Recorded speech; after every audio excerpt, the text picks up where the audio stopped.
those of you that have done a bit of study of Psalms, you know that Psalm number 43 looks like is a continuation of Psalm number 42. And when they put the psalm together, you see that the book of Psalms is divided into 5. And the second phase of the book of Psalms is in Psalm number 42 to Psalm number 72. That's the second phase. The first phase is Psalm number 1 to Psalm number 41. And then the second phase is Psalm number 42 to Psalm number 72. Now, in Psalm number 42, you find the same words that we found in Psalm number 43, verse 5. In number 42 Psalm, if you read verse 5, it says, I'm reading in number 42. Why are you in despair, O my soul? And why have you become disturbed within me? Hope in God, for I shall again praise him for the help of his presence. And then later on in verse 11, number 42, verse 11, comes again to the same point. Why are you in despair, O my soul? And why have you become disturbed within me? Hope in God, I shall yet praise him, the help of my countenance and my God. And then later on in Psalm number 43, the verse that we read, verse 5, why are you in despair, O my soul? And why are you disturbed within me? Hope in God, for I shall again praise him, the help of my countenance and my help. Oh dear. Psalm number 42 is a psalm that is attributed to the sons of Korah. They are the ones that had composed this song, and they're the ones that were singing this song in their worship times. When you read the psalm, Psalm number 42 and 43, when you read them together, you see several things that I wanted to share with you. The first thing is that the psalmist is longing for his God. The psalmist is thirsty for a deeper knowledge of his God, for a deeper relationship with his God.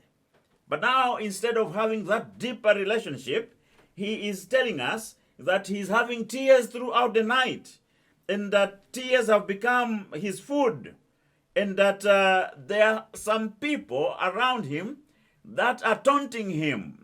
Verse 3 is not, number 42, verse 3 is not a question, but it's a taunt. It's an insult that someone is putting to him. Say, you believe in your Yahweh, but now if you believe in him, where is he during the time of their trouble?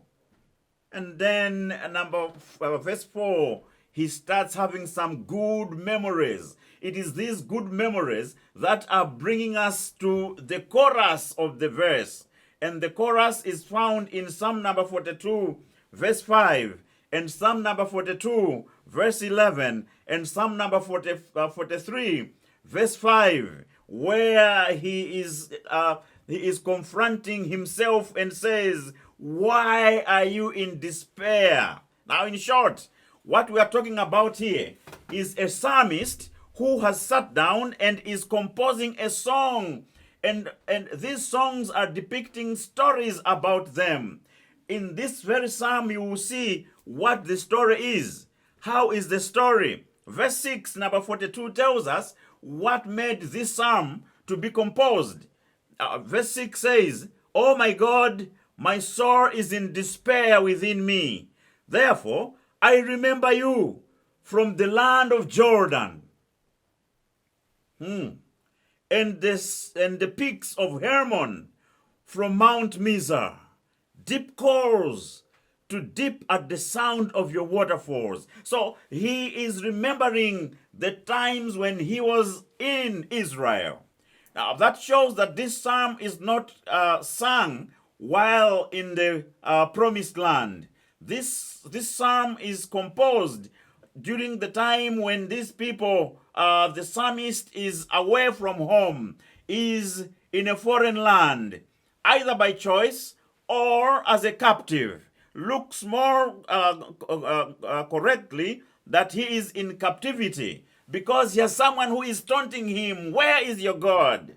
Now, you can be forced into exile, but you can also be taken into exile. So you can be taken into exile, or you can go on a self-exile. Either way, when you sit down, you long for the times, you remember the good times that you had. And this psalmist, while away from home, remembers the good times beyond the Jordan. Now, when you say beyond the Jordan, it means he's remembering things that God did for him while he was home in Israel. This is a psalm of someone who is in a foreign land. This is a psalm of someone who is in diaspora.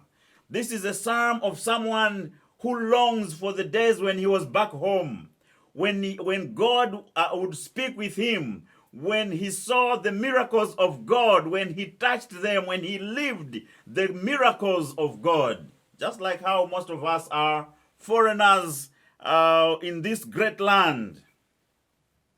Others came because they wanted to further their education.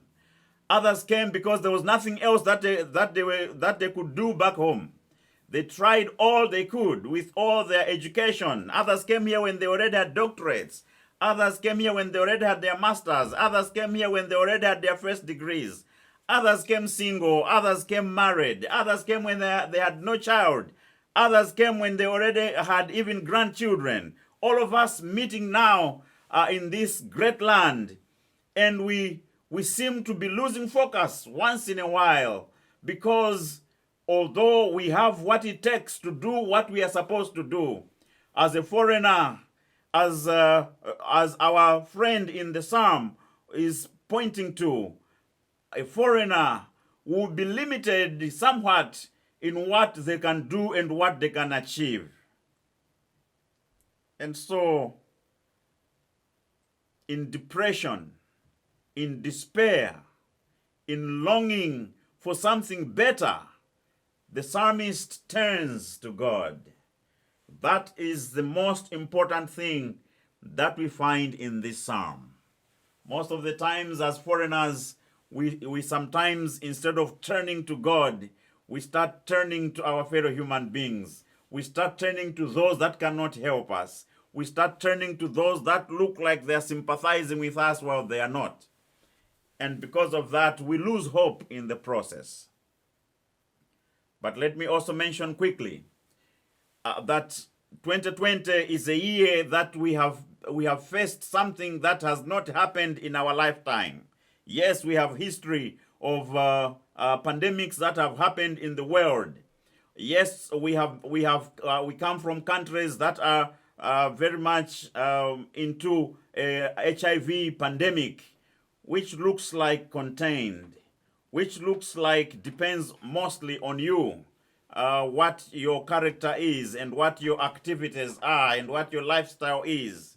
But now we come face to face with a pandemic of 2020, the COVID-19, that doesn't care whether you are religious or not. That doesn't care whether you are a spiritual person or not. That doesn't care what you do and what you don't do.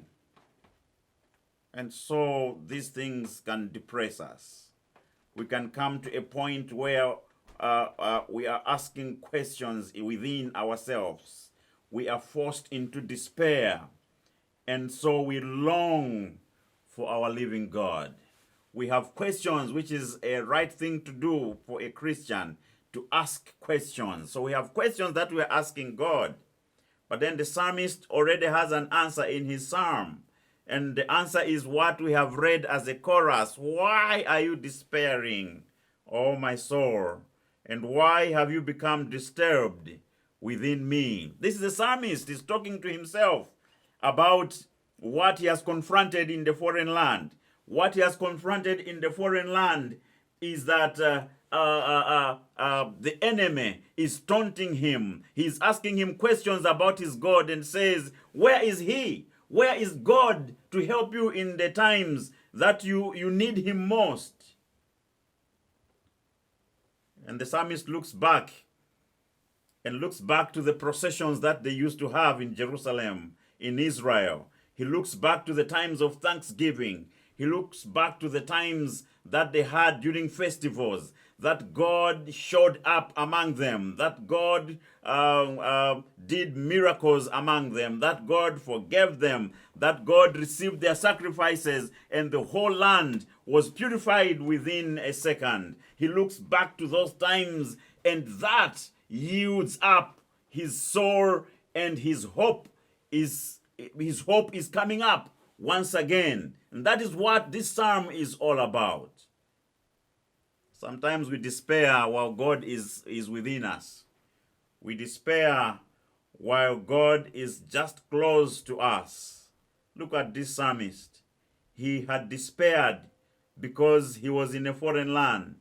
But immediately he started remembering the land beyond the Jordan. He started remembering the peak of Hermon. He started remembering the waterfalls. Now, these waterfalls, the Hermon, this is in the farthest north. Actually, this is the source of the river Jordan. When you are there, up there on the mountain, this is the same mountain that in the New Testament we read that Jesus Christ went with his disciples, and then there he had transfigured. This is the mountain, the Mount Hermon. And the psalmist here remembers very well how God had delivered him from the hands of the enemies. Mount Hermon is what you people in geography you see as the Golan Heights up there. And as you go to the end of the land of Israel and getting out of Israel, going into Syria.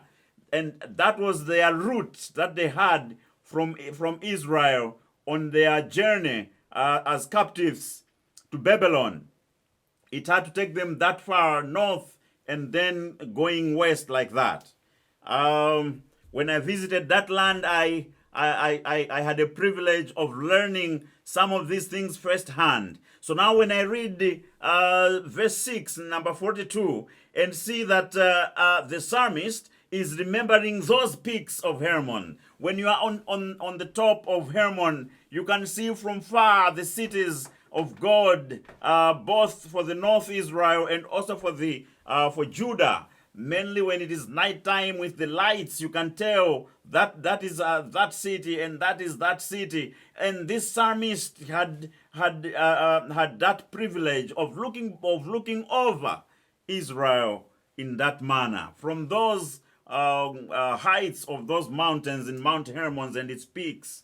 And then in this psalm, he brings those back because it helps him. It helps him to see that at the time when I was home, when I needed God most, during the times mostly in these bushes when they would have their animals, they would go and pasture them. That time he looks back and sees that God was with them. And so he turns around in this psalm and in Psalm 43 and says, that experience, why are you troubled? As if God has not done something for you. Why are you troubled? As if you don't know that God is able to do more than what you can imagine or you can ask. Why are you downcast? As if you don't know the power that God has. This question of getting despair is a question that has come to many people. In the Bible itself, you have people like Joseph, who when he was taken to the prison, he is down there in prison, and for 3 years he's down there. He has questions that cannot be answered by anybody. But then he does not lose hope, Joseph, because he remembers the dreams that God gave him. He remembers the promises that God had given him. And out of that, he remains with hope that Yahweh is still with me. He will come through for me. That is exactly what had happened to Paul. When Paul writes his second letter of Corinthians, he writing to the church there, he says, we have been whipped. We have been troubled on the sea. We have been troubled on the land. He tells them different problems that he had faced as an apostle. Then he says, but we do not despair. Why? Because the one who started it in us remains with us and is going to remain with us until he finishes this. So this is hope. The hope is not that we are doing good. The hope is not that we are on the safer side. The hope is that whatever happens, whether in life or in death, as long as God is with us, as long as God is within us, as long as God is on our side, as long as God is on our camp, we are very sure that the outcome is positive, and therefore we will continue praising him. Look at this way, my brothers and sisters, that as we are living day by day in this land, as we meet different challenges, challenges of our skin, challenges of our tongue, challenges of our education, we meet different types of challenges. As we meet all those challenges, why don't we sit down and remember what God has already done for us? Who were we before? Nothing, nobody. But there God was, helped us through. And because of that, here we are today, doing things that we never thought or imagined that we could have done. So instead of being full of despair, instead of being downcast, instead of being despondent, instead of looking back and feeling sorry for ourselves, why don't we continue praising the Lord? We praise the Lord when we are down. We praise the Lord when we are up. It doesn't matter in what situation we are. That's why the book of Romans mentions several times, but in chapter 15 says, so that God will become their God, even in life or in death. We have already lost our friends. Some of our friends, we have lost them in this pandemic. And we don't know. We might be the next. In case we die, why don't we remain hopeful that if I die, let me die in the Lord, because soon he is coming at the trumpet sound. Then the dead in Christ shall rise. When I am hopeful, when I remain in him, at his parousia, at his coming, I shall rise from my grave and I shall be with him forever. In case the pandemic goes and I'm still alive, why don't we remain hopeful that even when it goes, we shall continue praising our God.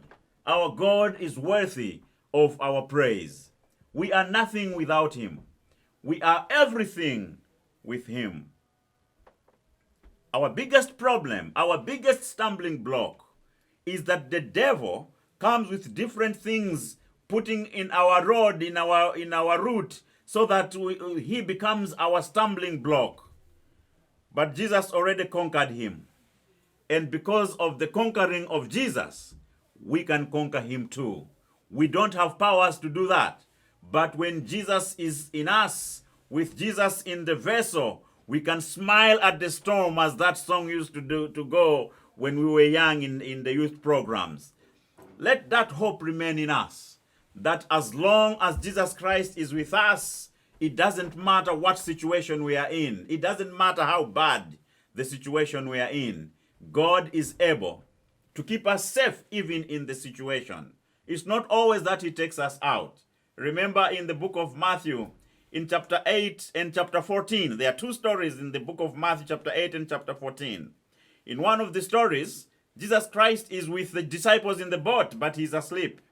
And then the storm comes and rocks the boat until the disciples are afraid. And when there was nothing else they could do, they went to wake him up and say, Master, Master, don't you care that we are perishing? Now another story in 14, where he is not with them. He has allowed them to go ahead of them. But then now at the fourth watch, around 10 p.m., he comes walking on the water. And the disciples are afraid again, thinking he is a ghost. And in both situations, when he is in the boat and when he is outside the boat, in both situations, his message is the same. Why were you afraid, you people of little faith? Our calling today as Christians, our calling today as followers of the Master, whether we are foreigners or we are the indigenous people of the land. Our calling as the people who follow Jesus Christ as our Lord and Savior is that regardless of our situation, let us remain hopeful that God knows our situation and He's doing something about it. Most of the times we have a problem when we start thinking He is not doing anything. We are confronted with different fronts. We have scientists who think Christians are doing nothing. We have atheists who think Christians are bad people. We have Christians themselves who are questioning what God is doing about their situation. The Holy Book already has the answers, and that is God is in control. Look at God when He is in control in the book of Daniel, where He controls the fire, where He controls the lions, where He controls the kings and the kingdoms, where everything in heaven and on earth is completely under His power and under His control. If He can manage to control the whole universe, why don't we trust Him that He is still in control in our own lives, that we can remain faithful as we go along in our earthly journey, that as we remain faithful in Him, He will be able to do what He has promised, because that is exactly what this book wanted us to know when it talks in number 42 verse 8 that the Lord will command His loving kindness in daytime. Now the word loving kindness is two words put together. In Hebrew word is actually one word, which means His grace. He will command His grace to come for us. It's something that we cannot do. Grace, as others have defined grace as the unmerited favor. As we look back to all that God has done for us, and we see we were not the ones that were supposed to be honored. We did not have what it takes to be where we are today.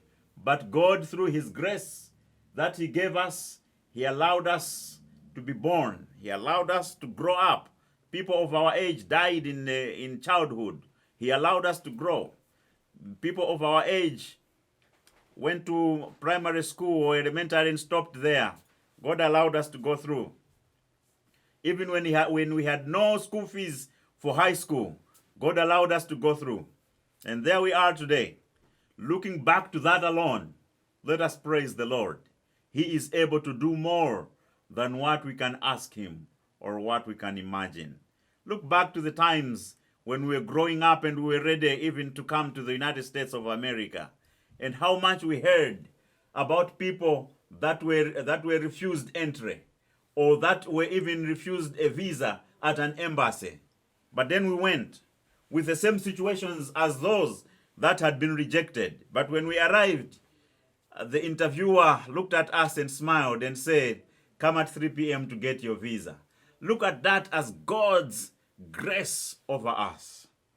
Look back to the times when we arrived in this country, sometimes with no one that we knew, but the people that were strangers to us came and helped us to find the jobs and took us in their cars to places to look for social security number, helped us to drive in this land, helped us to get our very first driving license, helped us to buy our very first car. Look back to those times and see that it was not your wisdom, but it was God at work through His grace in Jesus Christ.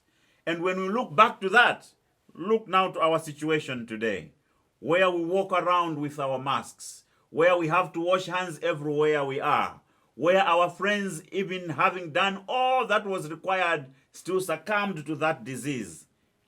And then He allows us to go through that every day. We go to work, we come back. We go to different places, we come back. Let's praise the Lord that He is still in control. And let's still praise Him that now that He's in control, He has given us grace to face the future. The future that looks very bleak, we can face it with all the hope, knowing that He is on our side. May the Lord help us today, my brothers and sisters in the Lord, that as we walk along, this psalm be our psalm. where as we are asking questions, Lord, where are you? We find the answers in the same psalm. He is right here with us. He is within us. And so instead of being downcast, instead of developing depression, let us be up and doing, because we know that the Lord is on our side and he will carry us through. No matter how hard the situation, he is there for us and he will carry us through. Thank you, my friends, for listening. As we look back to today and to meditate upon Psalm number 42 and Psalm number 43, I wish you God's blessings. I wish you God's luck. I wish you God's leading. I wish you blessings in your family with your wife and husband and children. I wish you God's blessing at your workplace. I wish you God's blessing and good health as we go along in 2020 in spite of the pandemic. That at the end of all it all, we will look back as the psalmist did and say, yes, he was with me during that time. We can only do that when today we live in hope, hope for the future, hope knowing that he is for us and he remains for us and he remains with us until the end. Thank you, brothers. Thank you, sisters, for allowing our time to talk about this hope. It is very deep within me to recognize that the Lord is with me. May he be with you too until the end of time in Jesus' name. Amen.